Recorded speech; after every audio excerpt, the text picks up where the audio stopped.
Hello there and welcome to the new channel. Here to help you see The new you. My name is Carmine Ortega. Dennis Calamba. This is Nato Agbayani. My name is Juan Lu. I'm Chino. I'm Trisha. This is Apple Manansala. This is Attorney Carlo Ibanez. This is Attorney Sheila Santiago. This is Angie. This is Argamit. My name is Dante Salama. This is Jesse Francis Rebastillo. I'm Dania Cunha. Mon Mendoza. I am Mapet Rahina. I'm Leo Bryan. Mike. Nice one, beer. Sir Al Ian Barcelona. Marvin Salazar. This is Sunny Haldons. Heidi Lumainos. This is Ivan Jude. Patrick Geronimo. Alan Perez. My name is Erwin Ursua. My name is Bob. My name is Lloyd Luna and this is Future. The Talk. Family Business. The Puppet Stories. After Shift. PNC Town Hall. YOLO. Marketplace. The Home Buyer. HR Hotline. Danny Art Show. Healthline. Foreign Affairs. COVID stories. Awesome Day Show. Thank you. Money and more. Cybernext. Women at Work. Win Within. Port Project. The Big Picture.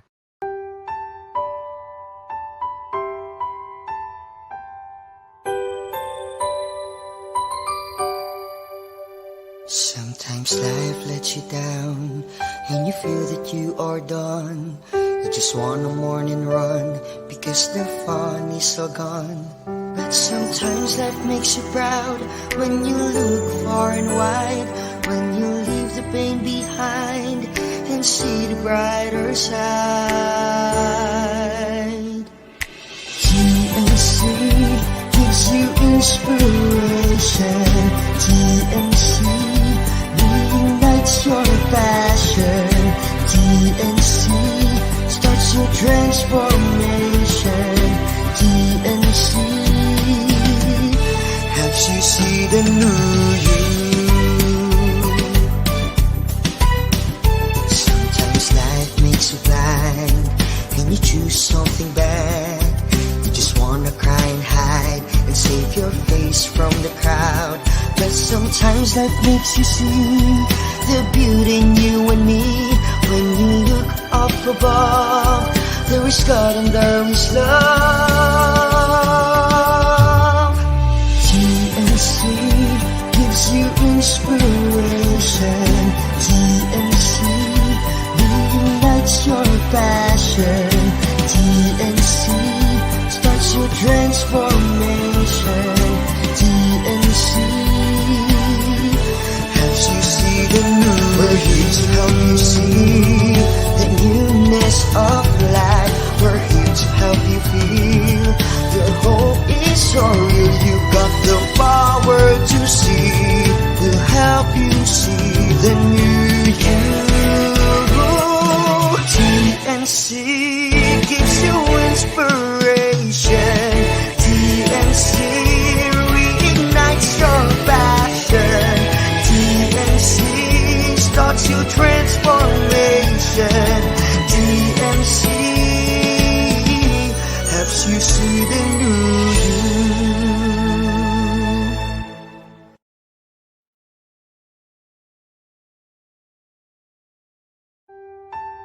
The new channel.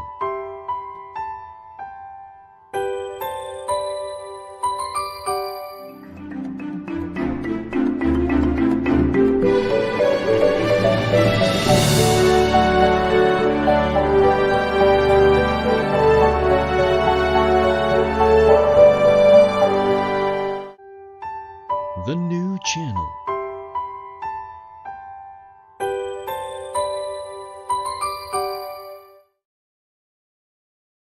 The views, opinions, and insights expressed in the following show are those of the hosts, producers, guests, and viewers. They do not necessarily reflect the position of the channel. Viewer discretion is advised.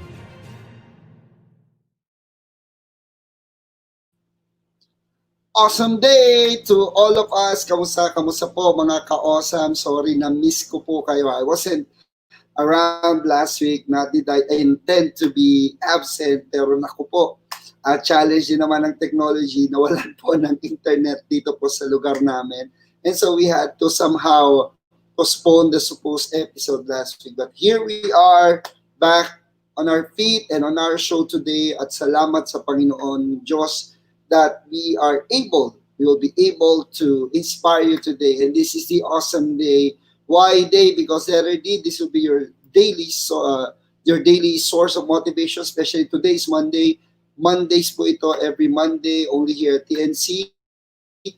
Kailangan natin na motivation everyday, ng hugot ng inspirasyon, and TNC is an inspirational channel. Letter A, we are here to activate whatever potential ideas you may have in mind, in your heart, or anything that you want to bring out from your soul and spirit. And of course, letter Y, DAY, we are here to talk about you, your challenges, your problems perhaps, at anuman. Kasi we picture people and we talk about life. We talk about almost anything, everything under the sun of any awesome day, any awesome given day. So, welcome po to our episode for this week. And once again, this is your host, Ian Barcelona. This is the Awesome Day from the new channel.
Alright, we're back here on our show, The Awesome Day. At naku, halos makalimutan ko yung linyahan natin.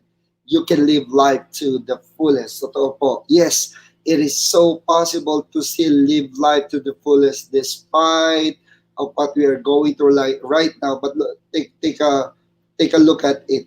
8 months na po tayo halos. And thank God, salamat sa Panginoon, we are surviving this pandemic. Of course, our heart goes also goes to those whose lives did not make it, sa mga pamilya po nila. As of yesterday lang, yung kapatid po, Chuhing ba, I forgot, na aking malapit na kaibigan ay pumanaw din. So, salamat po sa Diyos, and maybe it's really their time to go. Pero sa mga naiwan po na nandito pa sa mundong ito, sa gitna ng pandemya, remember, this too shall come to pass. And we need not wait for this pandemic to literally pass and be resolved for us not to still fight for our lives and to be awesome and to live life to the fullest. Why? Because as the scripture says in John chapter, in the book of John, that he came, the Lord Jesus Christ came to give us life to the fullest. He came to give life so that we may live life to the fullest. And kahit maulan, mabagyo, may problema, may utang ka, may problema sa negosyo, bumabangon ka, nagsisimula ka, remember, every day can be your awesome day. And as promised, ang unang-unang portion po natin is our daily dose of motivation. At syempre po, kukunin ko ito, wala nang iba kundi sa ating libro na authored po by Ian Barcelona. Ayan po, ayan. Gwapo daw yung author niya. Opo, ayan. Sabi niya, okay. Awesome thoughts for the awesome life. Why life, leadership, inspiration, faith, and empowerment. So, we would like to get to read a portion sa latter part po on the section of empowerment. Ang sabi po ng author dito, ni Ian Barcelona, success is not just a state or condition. Yun ha. Kasi ang akala ng tao, ang success, nandoon ka na, you're already there, you've totally made it, you've reached it, diba? Finally. Pero sabi po, it is not just a state or condition, rather it is a continuing journey. Yun ha. Sabi, success is more of a journey than a destination because it comes in different phases, in different seasons, in different times of your life. So, it is a continuing journey of what? Ito po ang journey natin. Number 1, learning. Hanggat nabubuhay ka, dapat natututo ka. Kasi ang buhay na walang pagkatuto ay parang namamatay ka rin araw-araw. Diba? you get the lesson out of life of what every day is trying to teach us of every situation or circumstance. And then when we learn, did you know that when you learn, you'll be leading. So it is a continuing journey of first learning. Once you learn, you can lead. Kaya yung word na lead or leadership, leader, ang first letter po nun ay L, and no leader can amount to lead without learning. All right, life is a never-ending experience, a never-ending pursuit of learning. And then growing, kailangan po nag-grow tayo to whatever field or endeavor we are into. Kagaya po namin, kami ay sa speaking, training, and also as an entrepreneur, ikaw sa trabaho mo or sa pandemyang ito, nagbago dynamic sa buhay mo, nag-try ka magtinda-tinda, plantitos, So, nag-grow mo ba yan? And when I say grow or growth, it has to be a holistic kind of growth. Naku, mamaya, mas mapapag-usapan natin yan. And of course, impacting. Yan. Ang tanong ano bang impact ng buhay mo? Ano bang impact ng buhay mo? Ano bang impact ng ginagawa mo? Alam nyo, dalawa lang daw yan. Impact o impacto. Impact o impacta. So it could be a positive or negative impact, a good or a bad impact, a godly or an evil impact. Parang ngayon, no? With all due respect, pinag-uusapan ng SOGI bill, ako po ay advocate din po yan. We are championing human rights and equality and no to discrimination. But I would also say, ito po yung opinion ko lamang, no to sexual orientation imposition. And you know what? It is an example of a class legislation that we are trying to impose on a certain sector. And eventually, if we will not accede, if we will not subscribe to their norms, baliktad tayo papaparusahan. So, the law is very, the proposal is very, very confusing. So, yun po, ano bang impact mo sa mundo? Ulitin ko, success is not just a state or condition, it is a continuing journey of learning, leading, growing, and impacting. Learn, you lead, you grow, and then you make an impact. Minsan nadaling sabihin, oy, I would like to make an impact. I am doing impact. We teach impact. Pero ang first level or layer pala is to learn. Next would be to lead.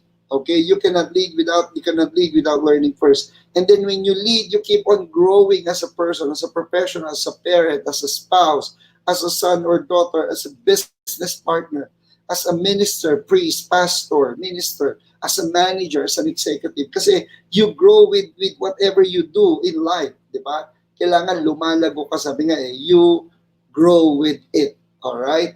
You grow and you glow with whatever you do in life. And then, saka ka pala magkakaroon ng impact. So, that is found in the empowerment section of Awesome Thoughts for the Awesome Life, Leadership, Inspiration, Faith, and Empowerment. And before I leave this opening daily dose of motivation, alam niyo po, I must admit, ngayon medyo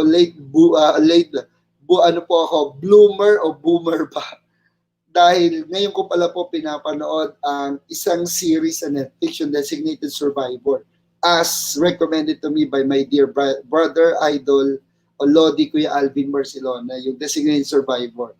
I know it's really good kasi Keeper Sutherland yan. So siya ang executive producer, so ang plot, siya yung naging designated survivor, namatay lahat ng government officials from all branches of government sa US. So yun yung plot ng story. Hindi ko makalimutan yung isa eksena doon, yung Deputy Director Atwood ng FBI.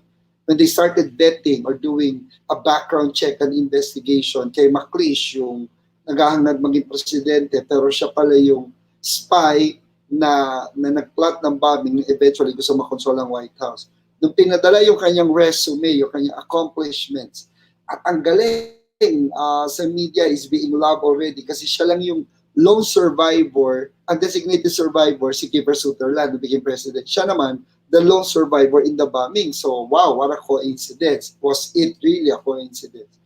Nung pinasa niya na, nag-volunteer siya, total, mag-check kayo sa akin. I'm sending all my documents, my profile, my resumes, my tax records. For me, nawala akong kaso, malinis ako to be qualified as president, as vice president. Sumagot si Deputy Director General Atwood, sabi niya, you know, McLeish, or Sir, Mr. Congressman, he was a congressman then, sabi niya, whatever is written on the papers doesn't really speak of you. Medyo paraphrasing na po ako. Sabi niya, it is not what is written, but it is the kind of impression that you will leave behind beyond those papers. Wow! So that was mind blowing for me, no? Na, o nga naman, no? Kasi pwedeng we've accomplished much. Ang dami nating titles, so accolade. Pero in reality, what would people say when we're gone? Based on what we have done when we were still alive, diba? So, if you want to be more successful, if you want to live life to the fullest, remember, the goal in life is to learn to lead and grow so you will make an impact and leave a lasting impression, so to speak, legacy. All right? So, that's our awesome daily motivation base po sa Awesome Thoughts for the Awesome Life by yours truly, Mr. Awesome Al Ian Barcelona. Oh, by the way, ang lakas naman ng loob ko, kapalawan ng mukha ko para i-claim po Mr. Awesome. Actually, hindi po talaga sa akin nanggaling yan. May mga friends po at sa speaking industry na nagbigay. Plus, I've been using the term awesome, which is synonymous to amazing, best, excellent. Pero, alam niyo po, I have to embrace it kasi naniniwala ako ang awesomeness nagmumula ako at ikaw na nanonood ni, ikaw ngayon na nakaharap sa screen na to at nanonood ng live na ito yan. I'm talking to you right now, speaking directly to your heart and to your mind. Lahat tayo awesome. Why?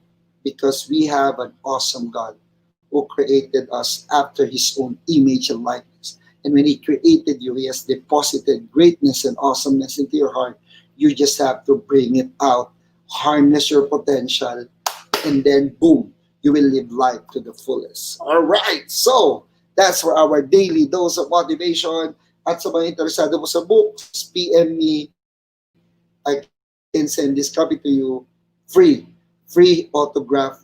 Pero babayaran nyo po yung cost ng book at shipping. All right, maganda po ito pang regalo ngayong Christmas season. So, without further much ado, ngayon, ito po, nabitin tayo last week.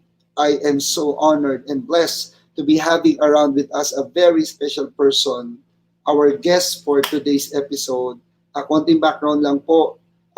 He was a professional banker, stock trader in his younger days, sa career back in the US, in New York.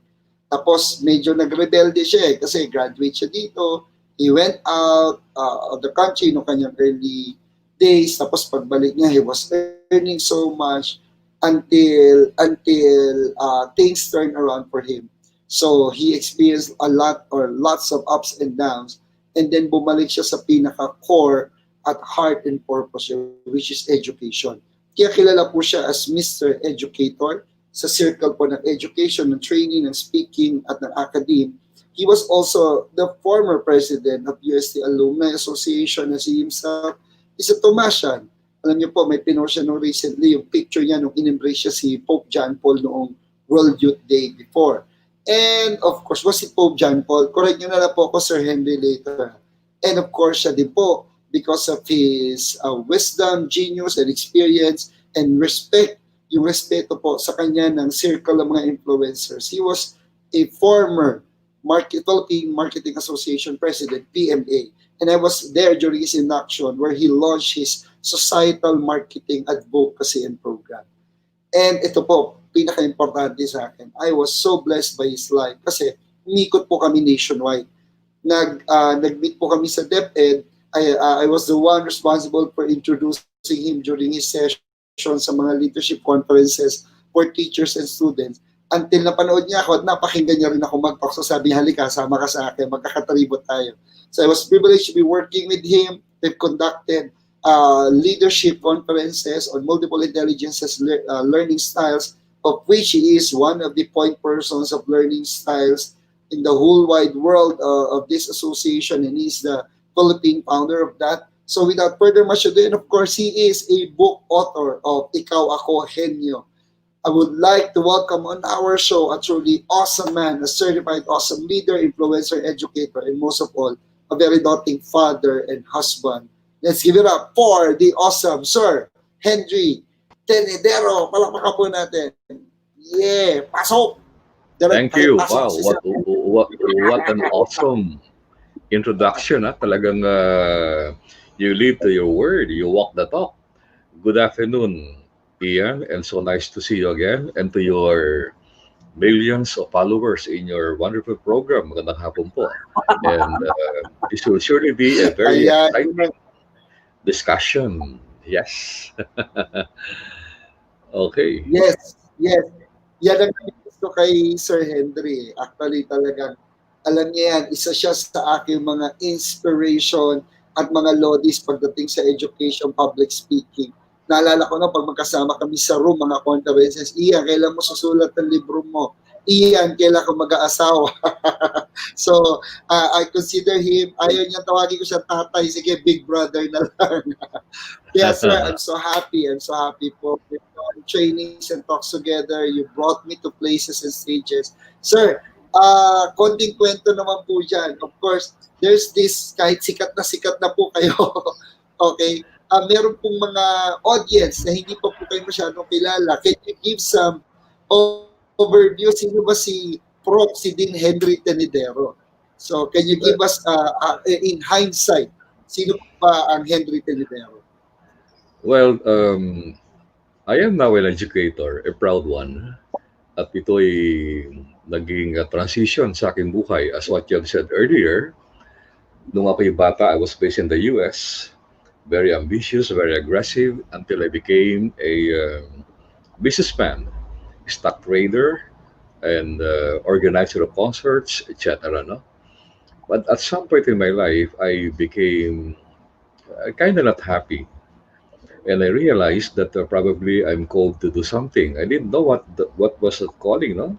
Hinayaan ko lang ang Panginoon na bumaybay lang aking buhay until I suddenly found na education pala yung aking tawag.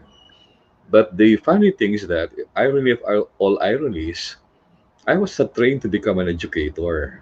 Ang course ko sa UST ay LEACOM, Business Commerce, no? AV Commerce.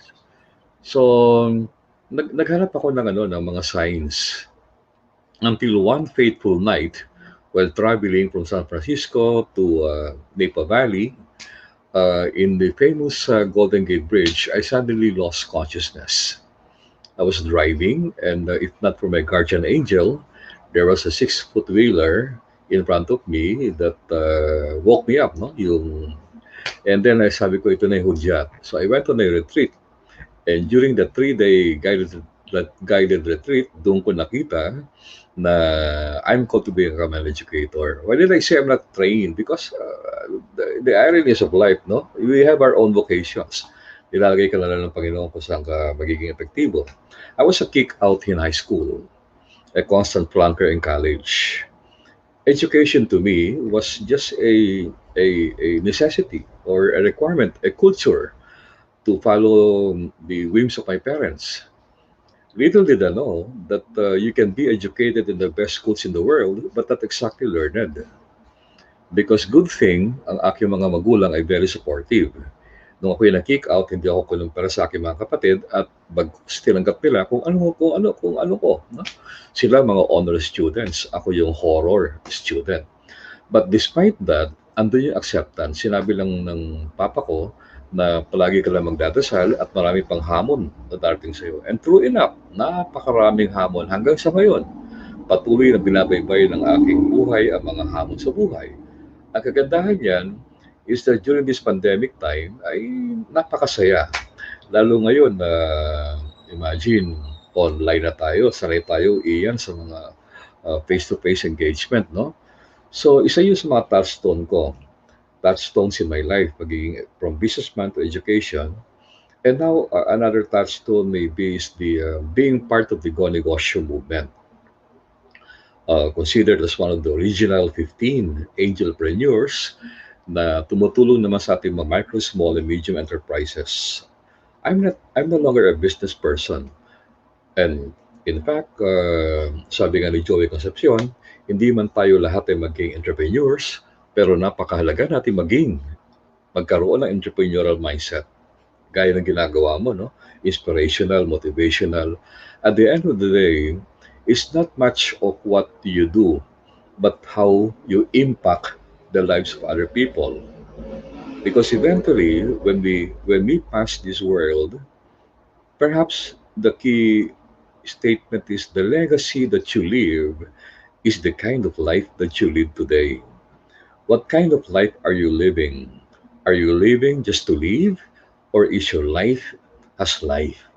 Ang buhay mo ba ay may buhay o ikaw lang ay simpleng buhay? Maraming taon magtatrabaho, alam nila ang what, ano magtrabaho, alam nila ang how, paano magtrabaho, pero higit sa lahat, tanongin mo sarili mo, ano yung bakit mo? Ano yung bakit mo at ginising tayo ni Lord kaninang umaga? Sapagkat meron tayo awesome day, commitment kay Ian. Ano yung bakit mo ginagawa yung mga bagay ngayon sa gitna ng pandemya na kung hindi makabuluhan, ikaw ay mamamatay. Sinasabi ko nga sa mga educators, hindi nagbago lang yung online platform.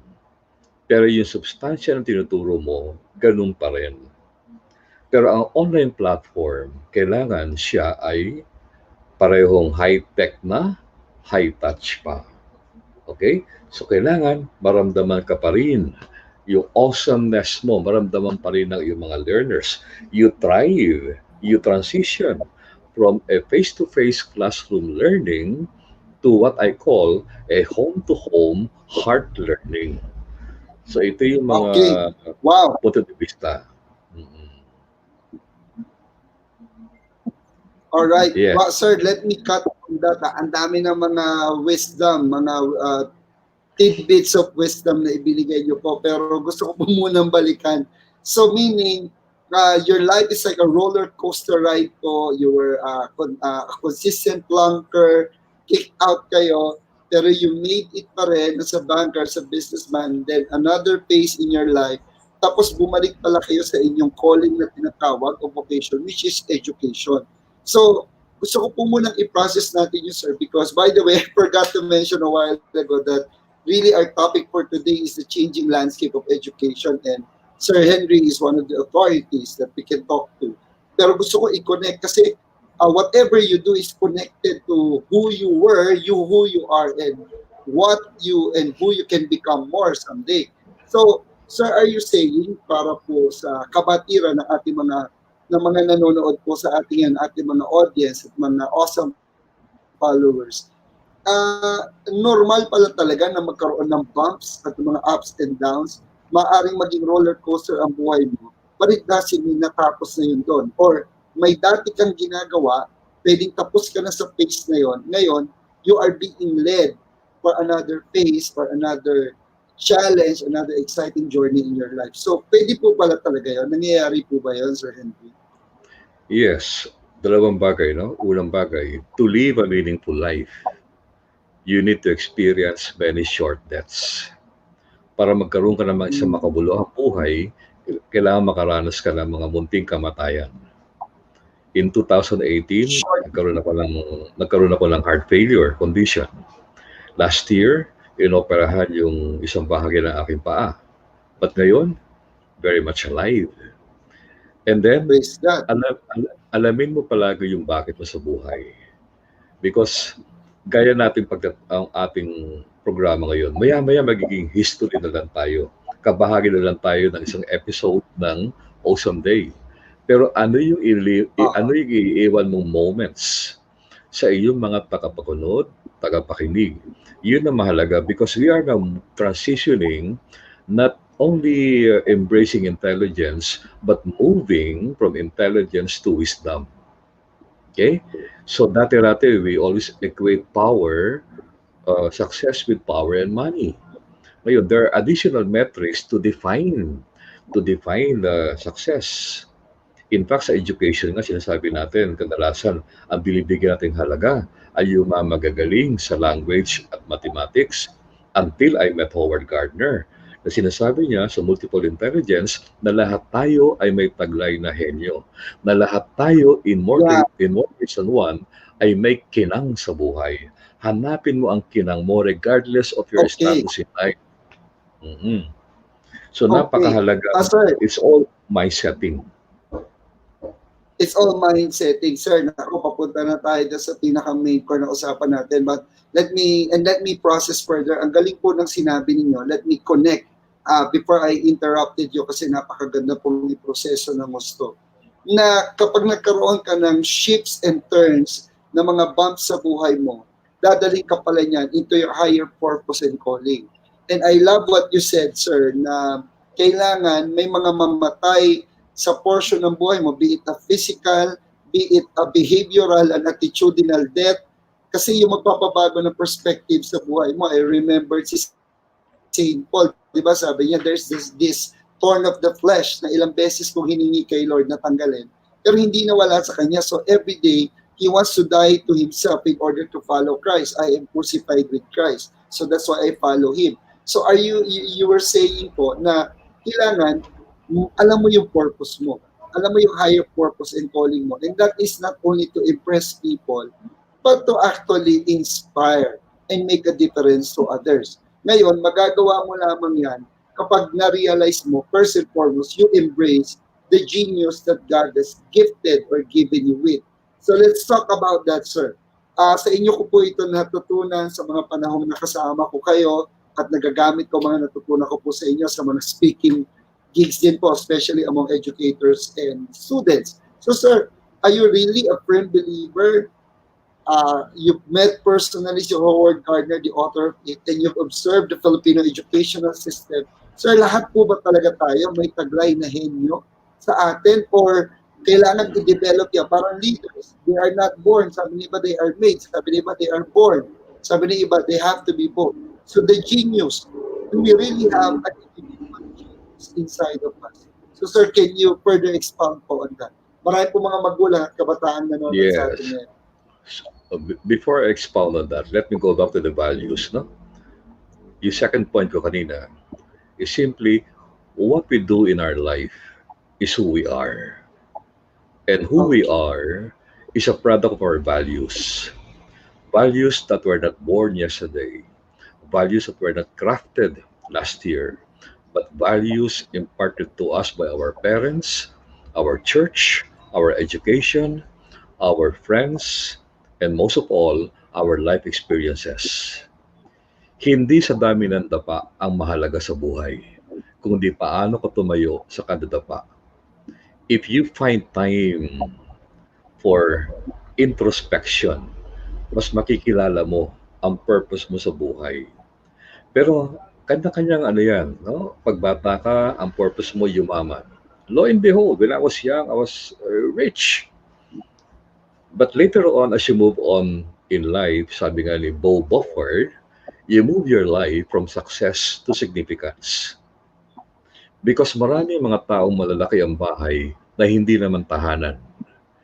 Mamahali ng mga higaan na hindi naman masarap ang tulog. Maraming pera sa bangko na alam mong hindi naman moral o legal na kuha yung pera. So, darating yung point sa iyo na yayaligin ka ng sarili mong konsyensya. Ano ba mas mahalaga? Yung marami natututunan na wala namang trabaho, may diploma, nakapaskel, wala namang trabaho, o yung mas gusto ko pang makahalubilo iyan ang mga ordinaryong tao sa palengke kapag ako'y namamalengke na nangungupo at may respeto kasi yung mga barkada ko sa Makati o kung saan nakakurbata, no offense ha, nakakurbata, nakabarong, nawari mo sino. Napakataas ng sense of entitlement. Sa pandemyang ito, nakita natin ang kahalagahan ng pantay-pantay, leveling the playing field. Okay? Nakita natin na yung mga namalagpag sa pandemya ay yung mga ordinaryong Pilipino na may busilak na puso. Iyan dapat ang kahulugan ng edukasyon. Because you can be trained easily. Because ang training, yan ang to-do skills. Education is about character. And character is what will make you truly a great person. Not your grades. Because grades are only numbers. The school, even if it's a private school, it's only a name. But what will really give you the tunay sense of your pagkatao is your character. Not the perfect person, but the person who aspires for excellence, who knows the meaning of life, who knows and exemplifies, inspire and motivate other people. Because at the end of the day, we can all talk and talk. Iyan, alam natin yan as speakers. We can talk and talk but not exactly communicate. And this is what the world is doing.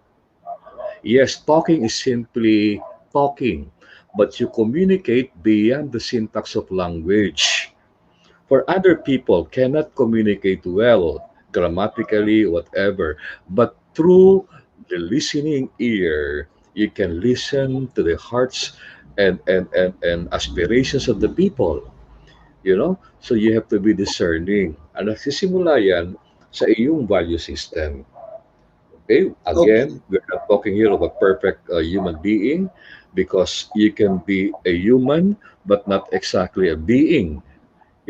So humans die, but beings live eternal. In the same manner na IQ will make you a class valedictorian, but EQ will make you the president of the council. IQ will make you a sociologist of marriage, but only EQ will make you happily married. So yung ating pananaw, di ba? Yung ating mga pananaw na kailangan henyo ka. Hindi yan isang fallacy, hindi slogan. Ang pinakamayaman na tao sa mundo, Bill Gates, was a dropout of Harvard University. Di ba? Ang dami. Mark Zuckerberg, bigay sa atin ng Facebook, also a dropout of Harvard University. You don't have to be a dropout to become great. All you need to do is to become awesomely welcoming, discerning, and figure out the genius in you. Yan! Tanggalin mo yung pananaw na yun lamang magaling sa math at English, sila yung mga honor student. Sapagkat sa totoo lang, in a class of 50, wala pang 10 ang talagang magaling sa math and language. And yet sila binibigyan natin ng honor or prominence. Is that the purpose of education? I don't think so. We have to educate the whole person. Educate the whole person.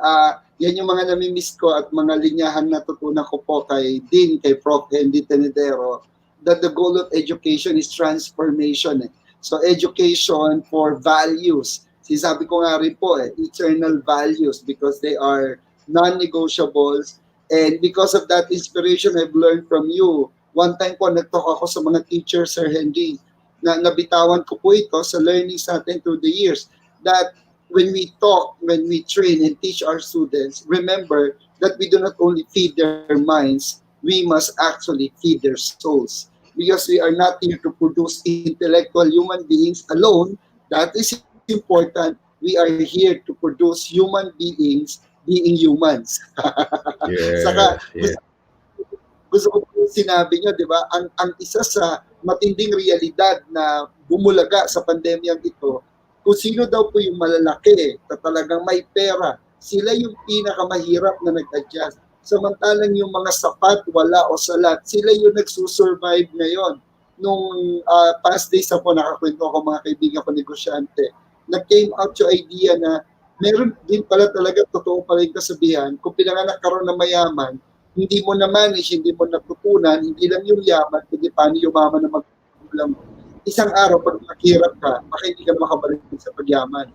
Samantalang ang mahirap daw na yumaman, pag humirap ulit, pwede siyang magsimula ulit. So, it's a matter of choice, it's a matter of belief system and mindset. Yan po ang sinasabi, tinuturo sa atin ni Henry Tenedero. And before we continue, sir, marami pa po tayong pag-uusapan.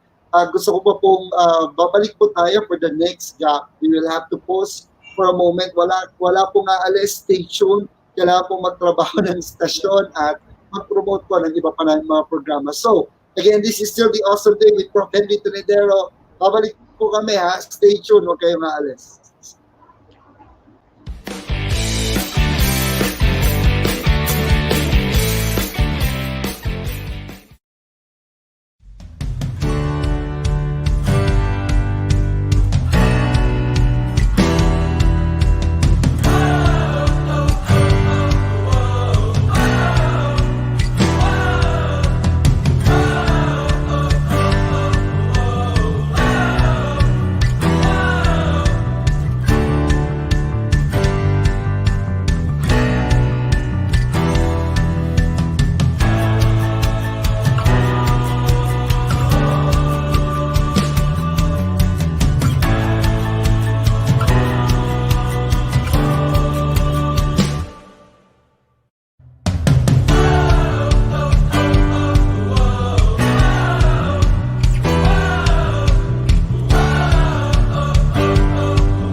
We're back here on our show, The Awesome Day, only here at the new channel, TNC, where we help you see the new you. Yan. Okay, nagbabalik po tayo. Alam nyo, grabe, napaka-exciting ng ating discussion at mukhang nagsisimula na po pumasok ang mga comments, questions, please, sa mga viewers po namin. Parang awa nyo na mag-comment, magtanong kayo. Joke lang po yon. And by the way, I am broadcasting live here from Malolos, Bulacan at Homes, Barcelona residence. Okay? Si Sir Henry naman po ay live sa Quezon City. Sa kanya din puntahan na. Doon ko siya sinusunod pag may mga, pag kinakaladkod ko siya sa mga So, direct ibalik po natin si Sir Henry. Let's bring him back on the screen and continue to put him in the hot seat of this discussion. Ito, education. So, sinabi niya po kanina na ang pinakamahalaga ay ang character development, character building, and starts with the right mindset and believing and embracing na henyo ka. At dapat busilak ang puso mo dahil ngayon nga sa panahon ito, ang daming hindi nakapag-adjust, hindi nakapag-survive. Yung iba po, parang ang daling naman nila naka-adapt. So sir, ikukunin ko na po sa education. Is the education system, the previous education system, kasi ngayon, we were all compelled, forced to adjust to this new normal, is somehow, at hindi naman tayo nagsisisi ng tao, pero sistema na naging party tayong lahat, party to blame kung bakit, halimbawa, sociologically speaking, ang Pinoy, ang thinking niya inferior. So, reward lang na educational system, yung may honor, yung pinapalakpakan, yung section 1, yung valedictorian. Bakit po ba naging gano'n ang educational system natin? Kasalanan ba ng mga Amerikano at Kastila, yan silang unang conquistador natin at nagturo ng educational system? And do we still have a chance to change that, especially nowadays po, high-tech interactions? So, sir, what can you say about that? Well, that's very true, no? But I always tell, do not blame, because you have to understand the profile of our education planners. At narinig mo yan minsan, sinasabi natin na karamihan sa kanila ay very analytic. They perceive their work in a very analytic, sequential way. And yet our students, they live in a world that's so global, right brain masyado. So that there alone, nagkakaroon na ng mismatch. Goes to the point na whenever we ask, is there a boring subject? Sasabihin nila, yes. There is no boring subject. Boring teachers, yes. But teachers teach the way they were taught. Because essentially, what I learned when I transitioned, that's why I was able to go to and meet with Howard Gardner, because siya yung nagbigay ng multiple intelligence. I had to go to St. John's and meet Dr. Rita Dan for the learning styles. And good thing I also met that time nung dinabas si Daniel Goleman yung kanyang librong Emotional Quotient. So, ever since, hindi na ako umalis, because to my mind, itong tatlong to ang missing link sa ating education. Understanding how learners learn, making our learners learn, believe that they are multiple, they're intelligent in multiple ways, and the importance of emotionality in learning. Okay? So, having this in mind, ito na yung inakla ko na bakit ganun? Ayokong ma-miss ng mga learners natin ngayong pandemya, yung lessons, life lessons na nakikita natin. Before the lockdown, I developed a program called Life Skills for Life Success. Tinanggap ko yung offer, invitation ng St. Clair College sa Caloocan, hindi dahil sa kailangan ko lang, in all modesty, I'm okay now. It's just that when I learned na ang profile ng mga estudyante namin sa St. Clair College in Caloocan, almost 90% of our kids, they come from marginalized communities. And they come from the two largest and most financially challenged barangays in the whole Philippines, Barangay Bagong Silang at Barangay Camarin. Okay? So, ito yung mga batang, alam mo, Bagong Silang in Caloocan. Ito yung mga batang alam mong hindi makakapag-aral sa tinatawag natin magagarang paaralan. Andun yung passion nila, While the spirit is willing, the pocket is simply weak. Okay, so they cannot afford. So when I develop life skills, as sinasabi ko lang, life skills is very simple. It's nurturing the compassionate heart, hindi lang thinking mind. It's developing essential or soft skills, not only academic skills. That's why we should urge our teachers not to teach for testing alone. Teach for understanding.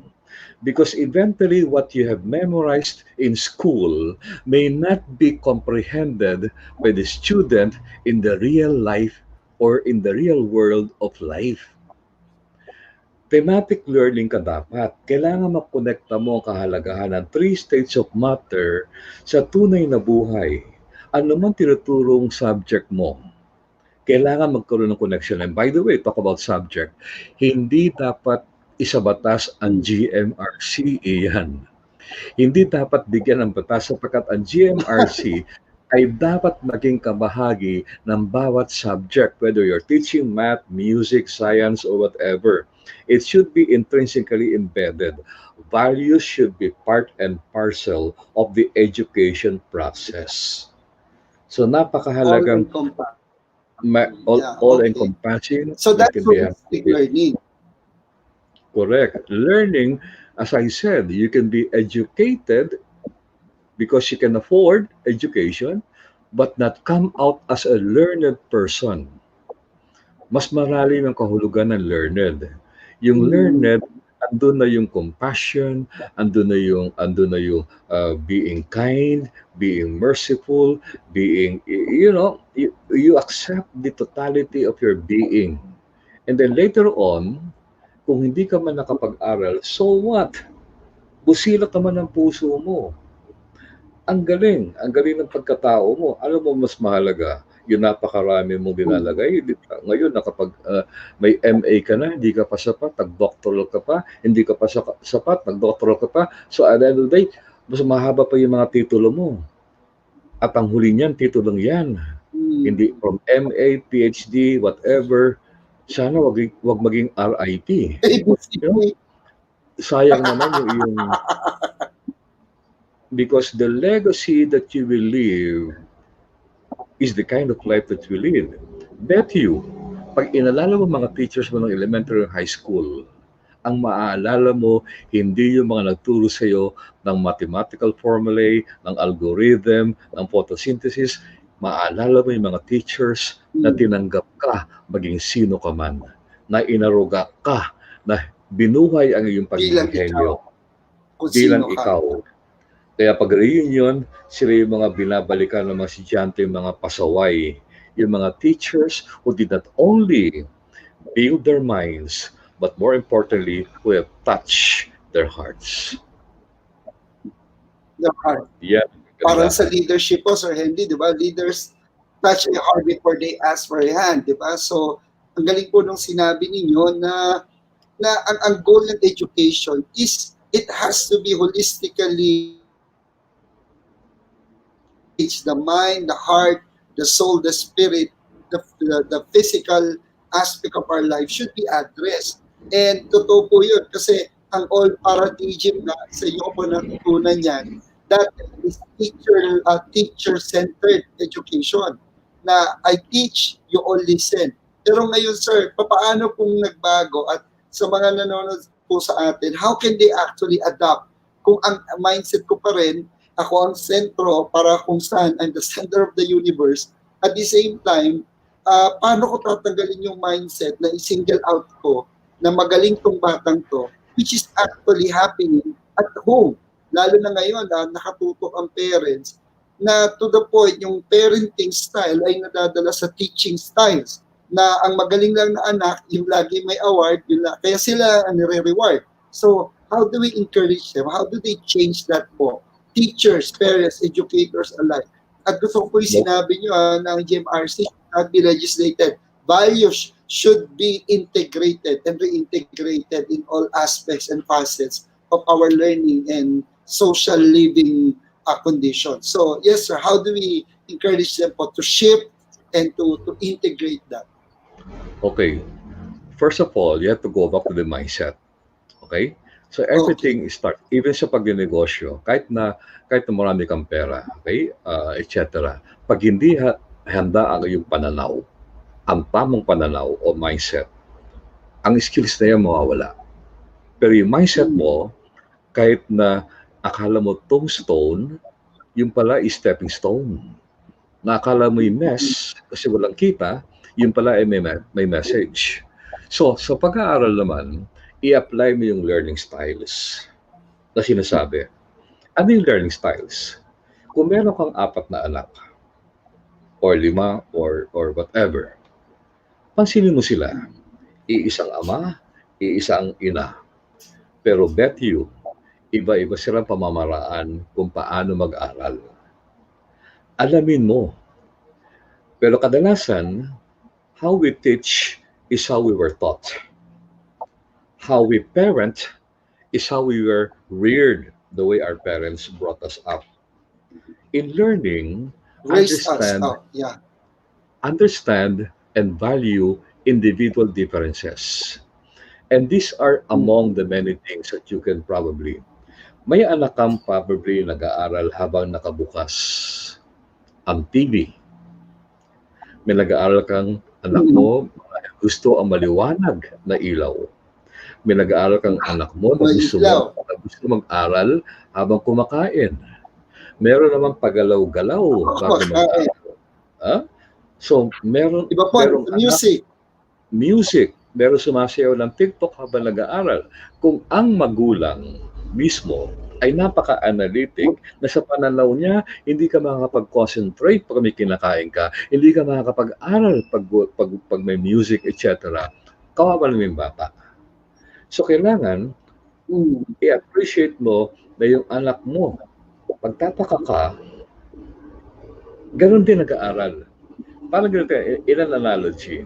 Lahat ng mga tao papunta ng monumento galing Cubao. Napaka-traffic. Okay? Pag hindi ka didiskarte, mata-traffic ka. Ganun din sa tagumpay sa pag-aaral o sa buhay. Kaya sabi ko, ang tagumpay ngayon ay may bagong kahulugan from an educational point of view. Hindi lang siya IQ, talino. Hindi lang siya EQ, puso. Kailangan meron pa siyang DQ, diskarte. DQ, parang ice cream yan. Diskarte ko siya. Parang ice cream. Kailangan meron kang grit. Didiskartehan mo. Gaya ng ginagawa ng marami mga OFW ngayon na hindi makalipad, dumiskarte kasi kailangan mabuhay. Nagluto, nagkikitiring ngayon. Yung iba may motor, papasyal-pasyal lang. Nung wala ng pera, kailangan mabuhay. Ngayon naglalalamove, naggagrab, etc. Okay? So, didiskartehan mo na ang buhay. Pero pag diniskartehan mo yan, babalik ka pa rin sa core mo. Paano ako natututo? Paano ako? And then, after noting the individual learning styles, kung paano matutong bata, pansinin mo ang kanilang mga talino. Dito papasok yung tinatawag natin ng multiple intelligence. May mga batang magaling sa music, magaling sumayaw, magaling mag-drawing, magaling makisama, tahimik lang pero malalim mag-isip. Meron magaling sa language, may magaling sa math. Meron po tayong at siyam na different intelligences hango sa pag-aaral ni Dr. Howard Gardner ng Harvard University. Kaya ako'y natutuwa dahil ako'y kick out. If I will follow the same terrain ng mga kapatid, etc., probably I'm a gunner. Ang kagandahan sa mga black sheep, ang kagandahan sa mga siraulo mag-isip, sila yung mga adventurous. Adventurous ako. Natural, pag adventurous ka, hindi mo alam, uncharted territory, marami kang ngayon mga dapa. Until I realize, basta pakaangkala ka sa isang Panginoon, Kristiyano, Muslim, o whatever, na doon ko nakita na hindi pala sa dami ng dapa ang halaga. Parang pag-ibig yan, Ian, di ba? Nadapa ka minsan, ayaw mo lang umibig uli kasi akala mo lahat ng mga lalaki ganun. Hindi po. Hindi lahat ay Jollibee. Subukan mo naman ang McDo. Subukan mo naman ang Burger King. Malay mo, baka masaya ka sa Angel Burger. Buy one na, take one pa. So, baguhin mo lang yung pananaw mo. Baguhin yung pananaw mo. May variation ka. na makita mo, I think yan lang ang kulang natin because we have oriented our people to believe that intelligence is a monopoly of only those who can afford to live in beautiful places, in beautiful subdivisions. No, intelligence is move from wisdom. May talino ka nga, wala naman laman ang katalinuhan mo. Maganda ka nga, ampaw naman ang pag-iisip mo. Ano ang gusto mong maging balang araw? Kaya di ba tayo pa nag-i-interview sa Makati ngayon? Pa nag-i-interview tayo, hindi ko muna kinukuha yung transcript. Pinapaupo ko muna yung baba, kinakausap ko muna. Pag nakuwari ko na itong batang ito ay may likas na paggalang at marunong magrespeto, pasok na siya. Pag-aalis na siya, saka ko hihingiin yung kanya, can I see your transcript, can I see your grades? Pag nakita ko hindi maganda ang grades at hindi ko kilala eskwelahan, wala akong pakialam. Ang grado ay numero lamang. Ang eskwelahan ay pangalan lamang. Ang pagkatao mo ang magbibigay tagumpay ng buhay mo. Yan. Your grades do not define you. Ang eskwelahan ay isa lamang institusyon, pero ang pagkatao mo ang totoong bubuo ng pangalan, ng pangarap mo, di ba? And sir, naalala ko sa inyo po nang galing, di ba? Even a multimillionaire who's riding his limousine would be needing a mechanic kapag nasiraan po siya ng sasakyan. Otherwise, baka masiraan siya ng ulo. So, correct. Kanya-kanya pong calling, kanya-kanyang talent, kanya-kanyang henyo, kanya-kanyang galing. Alright, sir, we will have our final gap po. So, wag po muna kayo naalis. Stay tuned to our viewers here at the Awesome Day. Magbabalik po tayo.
Okay, we're back here on our show, The Awesome Day. Alam niyo po, nalito ako sa oras because we've had some adjustments. Sinisenya sa po ako ng ating director na time's up na pala. So balik lang tayo kay Sir Henry. Sir Henry, please sir, ano po ang final words ninyo? Quick final encouragement. At kung may gusto po, kumontak sa inyo, get in touch with you online. At ano po yung mga libro ninyo na pwedeng learning resources sa panahon ng pandemya? Okay, una sa lahat, maraming salamat Ian sa pagkakataong ito, and I encourage you to continue watching Awesome Day with Ian Barcelona. Marami kayong kapupulutan dito ng edukasyon, maraming inspirasyon sa buhay. Our togetherness, Ian, will come and pass. Maya-maya lang, kapahagi tayo ng calendar date ng ating mga nanood. But I hope that this limited time provided us the opportunity to share the gifts of our person. More does not mean more. Less may even be more. But what's more important is that the length of time that you spend, your time empowering other people, but the life itself that you give them to realize that it's so nice to live. Not only living, but a life that is full of meaning. So, Ngayon, ang aking lahat ng mga libro ay tinatransfer ko sa e-book format. I'm revising them. May tinatapos akong bagong libro, yung Life Skills for Life Success. Lahat po yan, ito na po yung buhay ko, edukasyon na rin. Sabi nga ni Ian, share your final words, parang huling panalita sa mundo ng buhay. So, I hope you will try not only survive this pandemic. Please never let your children lose the message of this pandemic. So many beautiful lessons to learn that will help shape the kind of future that they want to have. That's very important. In my case, as a final note, for one reason, I know I'm going to live longer because God gave me a new assignment in this movement called One Shared World, which I happened to meet accidentally when I was watching CNN International. And then One Shared World is now in 110 countries around the world, whose purpose is similar to the UN. After the war, binabiba yung kinabukasan. So, magbibigay din tayo ng ingay pagkatapos ito. So, nariyan na yung sundo for the next busina na next na parada. So again, maraming salamat sa iyo, Ian. It's so nice to see you up and about, healthy, sound, still vibrant, still awesomely handsome. And I hope this will not be our last outing together, for we will just only say farewell, not goodbye, because till we meet again. Maraming salamat. Awesome day. All right, there you go. Grabe, Professor Henry Tenedero, as always. Diba, sir? Maraming po salamat. The feeling is mutual. I'm glad to see you fit, sound, and still kicking around and rocking out lives out there as an educator, a business consultant. And I will leave you, alam niyo po, sobrang na pa sa kwentuhan namin, extended na ako ng 3 minutes, but let me leave you to sum up what we've learned today. That life is not really a matter of duration, the length, but it is a matter of donation. What and how you've given your life for others, especially when you get educated holistically, puso, isipan, kaluluwa, pangangatawan, kasi po, minsan lang tayo mabubuhay sa mundo. So that's it.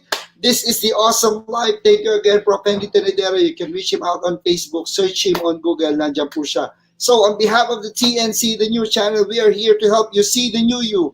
Remember, we only live once. Let's live life with awesomeness. Let's live life to the fullest. Have an awesome day, everyone, and have an awesome week. God bless, and see you next week. Bye-bye.